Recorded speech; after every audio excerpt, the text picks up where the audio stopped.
Why is it so hard to do the little things that would improve my life? The way that our minds are designed is our minds are designed to stop you at all costs from doing anything that might hurt you.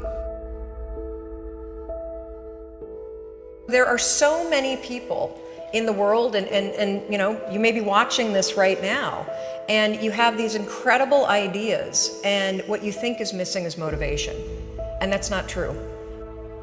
Because the way that our minds are wired, and the fact about human beings, is that we are not designed to do things that are uncomfortable or scary or difficult. Our brains are designed to protect us from those things because our brains are trying to keep us alive. And in order to change, in order to build a business, in order to be the best parent, the best spouse, to do all those things that you know you want to do with your life, with your work, with your dreams, you're going to have to do things that are difficult, uncertain, or scary, which sets up this problem for all of us. The one thing we have in this world is we can't control the events, but we can choose what to focus on, we can choose what things mean, and we can choose what to do. Those three choices, those three decisions really control our life. You can always make a decision. That's always in your control. Staying with somebody that treats you like garbage is a decision. It is. Staying at a job that you hate is a decision. Staying in the body that you are not proud of is a decision. Is it going to be easy? No, it's not going to be easy to change. It's simple. It's your job to push yourself. It's not the smartest people who achieve success. It's the people who procrastinate less, make fewer excuses, as they take actions every day towards the goals that they want to achieve. Indecision is the thief of opportunity. Indecision means the door is still closed. Indecision means the opportunity waits. Indecision means what could be is postponed or may never be. If you want to be successful at anything in life, never leave the sight of setting a goal without doing something that commits you to fulfillment. The next morning, the alarm goes off, and I pretended NASA was there. It's the stupidest story. I literally went 5, 4, 3, 2, 1. I counted out loud, and then I stood up. And I'll never forget standing there in my bedroom. It was dark, it was cold, it was winter in Boston. And for the first time in 3 months, I had beaten my habit of hitting the snooze button. There were moments all day long, just like that 5-second moment in bed, where I knew, knowledge, what I should do. And if I didn't move within 5 seconds, my brain would step in and talk me out of it. Every human being has a 5-second window, might even be shorter for you. You have about a 5-second window in which you can move from idea to action before your brain kicks into full gear and sabotages any change in behavior. Your life is what you think it should be. That's exactly what you are right now. You are what you thought you should be. And if you don't like who you are, you got to change what you think you should be. What you think is more important than what you do. And so if you want to change, you got to work on this attitude bit.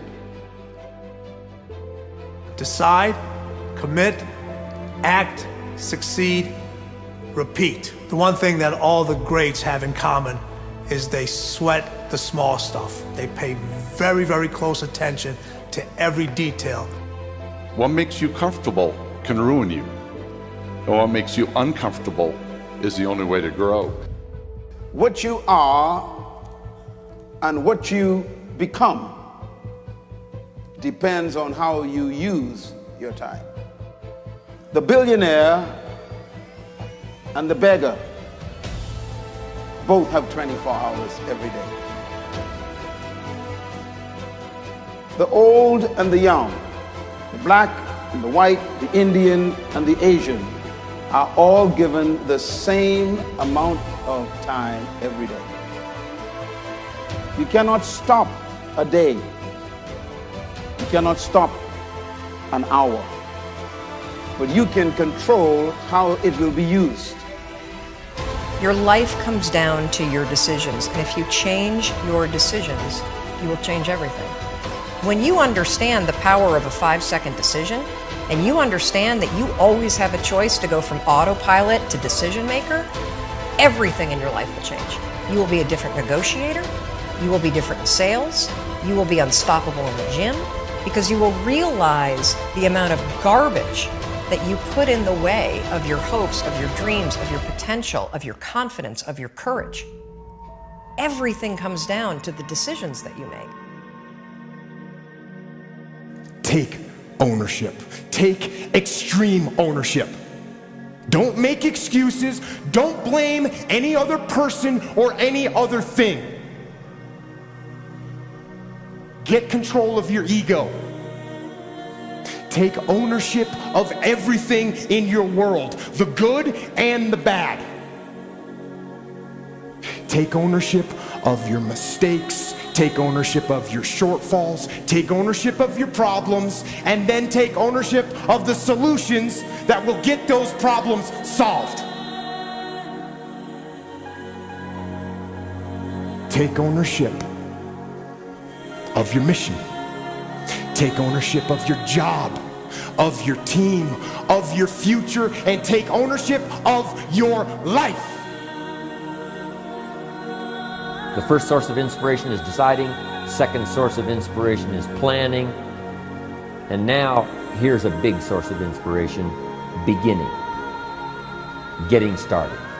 Actually turning thought and the notes on the paper, the plans, actually now committing it to action.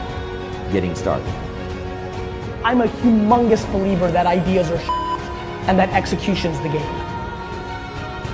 Well, I think the one thing that discipline definitely does help you with is it helps you get things done.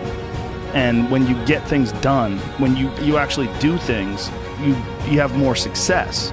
If you have more success, and sometimes a big part of success is just not being f***ing lazy and just doing it. Yeah. That's like 90% of it is just showing up.